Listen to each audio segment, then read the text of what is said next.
এই জায়গাটা আমরা পরিষ্কার করে দিলাম। এখন ভবিষ্যতে যাতে এটা আবার পার্মানেন্টলি কেউ দখল না করতে পারে সেই ব্যাপারেও কিন্তু সাংবাদিক ভাই বোনদেরকে খেয়াল রাখতে হবে। গণমাধ্যম কর্মীদের ডেকে এনে এভাবেই ঢাকা মেডিকেলের প্রধান ফটক ও ফুটপাথ দখলমুক্ত ঘোষণা করেন ঢাকা দক্ষিণ সিটির প্রশাসক। ঘড়িতে সময় তখন বেলা 11:30। প্রশাসকের কাছ থেকে এমন বক্তব্যের পর আমরা অপেক্ষায় থাকলাম আদৌতে কতক্ষণ দখলমুক্ত থাকে নগরীর এই গুরুত্বপূর্ণ জায়গা। নিরাশ করেনি হকার ও ভাসমান দোকানিরা।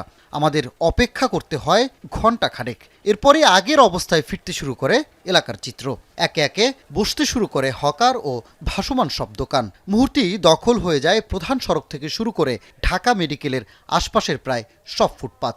বারবার উঠিয়ে দেওয়ার পরও কেন পুনরায় আসছেন জানতে চেয়েছিলাম তাদের কাছে। তাদের কণ্ঠে ছিল পুরানো সব অজুহাত। এখানে চাকরি করে হয়তো 2 টাকা ইনকাম করে আমরা বউ সংসার কিস্তি তারপর সব কিছু নিয়ে আমরা সমাধান করতে পারি। কারণ আগে উঠাই দিলে পরে দেখা গেছে কবে পুনর্বাসন করে আমরা এতদিন কিভাবে চলবো। তো কর্মসংস্থান নাই বিদায় বেকার বিদায় হকার।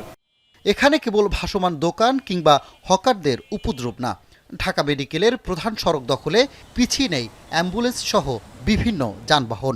এতে দুর্ভোগে পড়ছেন পথচারী থেকে শুরু করে দেশের বিভিন্ন প্রান্ত থেকে আসা রোগীরা। তারা চান এর স্থায়ী সমাধান।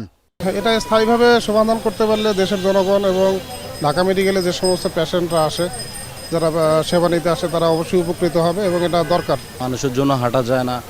ওনারা তো রাস্তার প্রায় 70-80% জায়গা দখল করে দাঁড়ায় থাকে, বিক্রি করে, ওনাদেরও কাস্টমার থাকে, যার কারণে এখান দিয়ে এক কথায় হাঁটাই যায় না। এমন পুনরায় দখল হওয়ার ঘটনা অজানা নয় খোদ প্রশাসকেরও।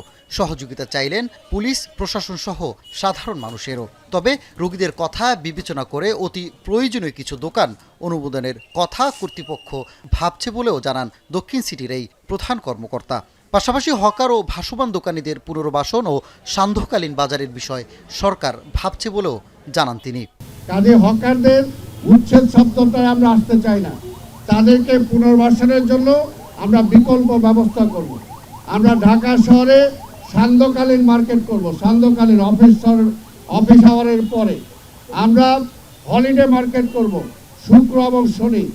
এর আগে বেলা 11টায় ঢাকা মেডিকেল এলাকা দখলমুক্ত ও সৌন্দর্য বাড়াতে পাইলট প্রকল্পের উদ্বোধন করেন দক্ষিণের প্রশাসক আব্দুস সালাম। সানিম রিধা, এখন ঢাকা।